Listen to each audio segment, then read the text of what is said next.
ফেচবুকটো চাই থাকোঁতে এটা হঠাতে পোষ্ট পালোঁ শিখা শৰ্মা ডাঙৰীয়ানীৰ। আপোনালোকে এবাৰ চাব। শ্যামকানু, সিদ্ধাৰ্থ, শেখৰ আৰু সন্দীপনক মুক্তি দিয়ক। জুবিনৰ অস্বাভাৱিক মৃত্যুৱে আমাক মৰ্মাহত কৰিলে। আমি এক অতুলনীয় প্ৰতিভাক অকালতে হেৰুৱালোঁ। তথাপিও আমি মিছাৰ আশ্ৰয় ল'ব নোৱাৰোঁ। জুবিনৰ মৃত্যু হ'ল বুলিয়েই আমাৰ হিয়া ভাগি পৰিছে বুলিয়ে আমি জুবিনৰ মৃত্যুৰ বাবে কাকো দায়ী কৰিব নোৱাৰোঁ। জুবিন অসমত মৰা নাই, ভাৰতত মৰা নাই। জুবিনৰ মৃত্যু হৈছে বিদেশ ৰাষ্ট্ৰ ছিংগাপুৰত। গতিকে আচলতে কেছ হোৱাৰ নিয়ম ছিংগাপুৰতহে। আচলতে ন্যায় দিব লাগে যদি দিব পাৰে ছিংগাপুৰ ন্যায়ালয়েহে। ছিংগাপুৰত কেছ হ'লে যদি আমি মানি ল'ব নোৱাৰোঁ, তেন্তে কেছটো হ'ব লাগে আন্তঃৰাষ্ট্ৰীয় আদালতত। দুখন দেশৰ মাজৰ গোচৰৰ মীমাংসা এখন ৰাষ্ট্ৰৰ এখন সৰু ৰাজ্যৰ আদালতত হ'বই নালাগে। সেয়া অৱশ্যে আমাৰ সাধাৰণ মগজুৰ চিন্তাহে। ছিংগাপুৰৰ হস্পিটলে পষ্টমৰ্টেম ৰিপৰ্ট দিলে। ৰিপৰ্ট মতে সাগৰৰ পানীত ডুবি জুবিনৰ মৃত্যু হ'ল। জুবিনৰ মৃত্যুত কোনো ফাউল প্লে নাই। ইয়াত তেওঁ কৈছে এনেকৈ। আৰু এই ফাউল প্লে কি হয় লিখিছে তেখেতে। আমি আগতে স্কুলৰ বছৰেকীয়া খেল ধেমালি সকলোৱে পাইছোঁ। খেলিব পাৰোঁ নোৱাৰোঁ, কিন্তু স্কুলৰ বাৰ্ষিক খেল ধেমালিত অংশ প্ৰায় সকলোৱে লৈছিলোঁ। দৌৰাৰ মাজতে কেতিয়াবা ছাৰৰ হুইছেইল বাজি উঠে। যেতিয়া কোনো দুষ্ট ল'ৰা বা ছোৱালীয়ে আগত দৌৰাজনক হাতেৰে ৰখাই নিজে আগবাঢ়িবলৈ যত্ন কৰে, ফুটবলৰ ৰেফাৰীয়ে কেতিয়াবা জোৰকৈ হুইছেইল বজাই দি কোনোবা এজন খেলুৱৈক ৰখাই দিয়ে। তাৰ পাছত তেওঁক ইয়েলো কাৰ্ড দেখুৱাই। ইয়াৰ কাৰণ হ'ল ইয়েলো কাৰ্ড পোৱা খেলুৱৈজনে আন কোনোবা খেলুৱৈক হয়তো গতা মাৰিছে বা কিক মাৰিছে বা আন কিবা অন্যায় কৰিছে। বক্সিং ৰিঙত এজন বক্সাৰে আন এজনক মাৰিব নলগীয়া ঠাইত মাৰি দিলে বা খেলৰ নিয়ম মানি নচলিলে লগে লগে ৰিং মাষ্টৰে হুইছেইল বজাই দুয়োকে আঁতৰাই দিয়ে। হাতেৰে ঠেলা মৰা, ভৰিৰে লঠিয়াই দিয়া, হেঁচা মাৰি ধৰা বা আন অনিয়মবোৰক খেলত ফাউল প্লে বুলি কোৱা হয়। ঠিক তেনেদৰে সাঁতুৰি থাকোঁতে এজন বা ততোধিক মানুহে একেলগে সাঁতুৰি থকা আন এজনক হেঁচা মাৰি পানীত ডুবাই দিয়ক ফাউল প্লে বুলি কয়। কাৰণ সাঁতোৰাটো এক খেল। ছিংগাপুৰৰ সাগৰত সাঁতুৰি থকা জুবিন, সিদ্ধাৰ্থ, সন্দীপন আৰু শেখৰ এই আটাইকেইজন বয়সস্থ ব্যক্তি। সিহঁত কোনো এজন 25 বছৰৰ তলৰ ডেকা ল'ৰা নহয়।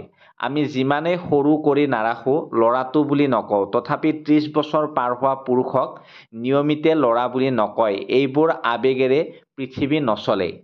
ছিংগাপুৰ মেডিকেল ৰিপৰ্ট মতে সাঁতুৰি থাকি মৃত্যু হোৱা জুবিনৰ লগত কোনো ফাউল প্লে হোৱা নাছিল। মানে সিদ্ধাৰ্থ, সন্দীপন, শেখৰ কোনেও জুবিনক ডুবাই মৰা নাছিল।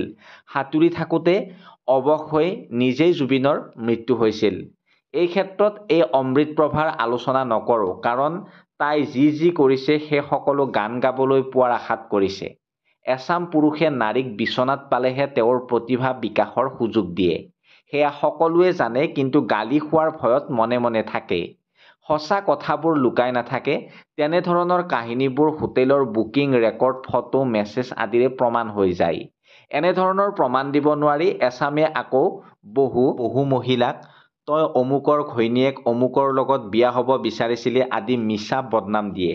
কিন্তু এখন গোপন ফটো বা গোপন মেছেজ বা বিচনাত শোৱাৰ ফটো, ভিডিঅ' একোৱেই দিব নোৱাৰে। মাথো এনেই কৈ থাকে, তই অমুকৰ ঘৈণীয়েক। ইফালে আকৌ দেশে বিদেশে ঘূৰি ফুৰি মহিলাৰ লগত হোটেলত একেলগে শুই থকা অনেক মানুহক ভাল মানুহ বুলিহে প্ৰচাৰ কৰে। এয়াই মূৰ্খৰ কাৰবাৰ। জুবিনৰ লগত ন্যায়ৰ প্ৰশ্নই নাহে। মেডিকেল ৰিপৰ্ট মতে জুবিনৰ লগত অন্যায় হোৱাই নাই যেতিয়া ন্যায় বিচৰাৰ কোনো মূল্যও নাই, তেনেহ'লে আমি ন্যায় বিচাৰিম ক'ত? ন্যায়ৰ কোনো প্ৰশ্নই নাই। ন্যায় দিবলৈ হ'লে প্ৰথমতে অন্যায় হ'ব লাগিব। অন্যায় মানে ফাউল প্লে। জুবিনৰ লগত ফাউল প্লে নাই হোৱা বুলি ছিংগাপুৰৰ তদন্তকাৰী সংস্থাই লিখিতভাৱে জনাই দিলে। এতিয়া ছিংগাপুৰত মৰা জুবিনৰ মৃত্যুৰ ঘটনাৰ সবিশেষ ছিংগাপুৰৰ য়েছাটৰ কৰ্মচাৰীয়ে নাজানি, মৃতদেহ পৰীক্ষা কৰা বিশেষজ্ঞবোৰে নাজানি জুবিনৰ মৃত্যুৰ সময়ত আমি অসমত থকাবোৰে জানিম নেকি? দিন দুপৰত বিদেশী ৰাষ্ট্ৰ এখনত বিদেশী য়েছাত কৰ্মচাৰীবোৰৰ সন্মুখতে সাগৰৰ পানীত জুবিনক ডুবাই মাৰিবলৈ কাৰ সাধ্য আছে? মানুহৰ জেল হাজতলৈ কিয় ভয় নাই? শ্যামকানু পিকচাৰতে নাই। জুবিনৰ মৃত্যুৰ সময়ত শ্যামকানু সাগৰত নায়েই। এনেই শ্যামকানুক জেলত ভৰাই ৰখাটো অনুচিত। যদি কিবা টকাৰ গণ্ডগোল আছে সেয়া ইডিয়ে বিচাৰ কৰিব। সেইটো এটা পৃথক বিষয়। তাত হত্যাৰ গোচৰ কিয় হ'ব? সকলোকে নিমন্ত্ৰণ কৰাৰ দৰে শ্যামকানুৱে ছিংগাপুৰলৈ জুবিনকো নিমন্ত্ৰণ কৰিছিল।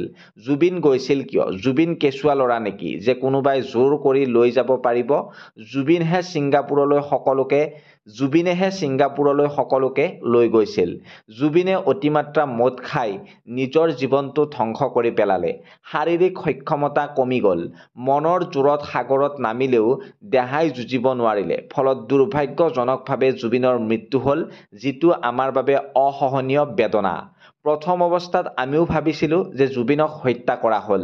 19 ছেপ্টেম্বৰ তাৰিখে জুবিনৰ মৃত্যুৰ বাতৰি পোৱাৰ এদিন পাছতে 20 তাৰিখে পুৱাতে মই CBIৰ তদন্ত দাবী কৰিছিলোঁ। কিন্তু পাছত যেতিয়া ছিংগাপুৰ পুলিচৰ ৰিপৰ্ট আমি পালোঁ, তেতিয়া কথাবোৰ সলনি হ'ল। এতিয়া এছামে ক'ব, আপোনাৰ কালি এটা আজি এটা কথা। হেৰ' মানুহে কিহৰ ওপৰত ভিত্তি কৰি কথা কয়? পৰিস্থিতি, ঘটনা, পৰিঘটনা আদিৰ ওপৰত ভিত্তি কৰিহে মানুহে কিবা লিখে। ঘটনা যিফালে যায়, ঘটনাৰ যি পলিচি ৰিপৰ্ট প্ৰকাশ হয়, আমাৰ আলোচনাৰো তেনেদৰেই হ'ব। এই কথাই থাকে কেতিয়া? যেতিয়া কথাবোৰ ইউনিভাৰ্চেল ট্ৰুথ হয়।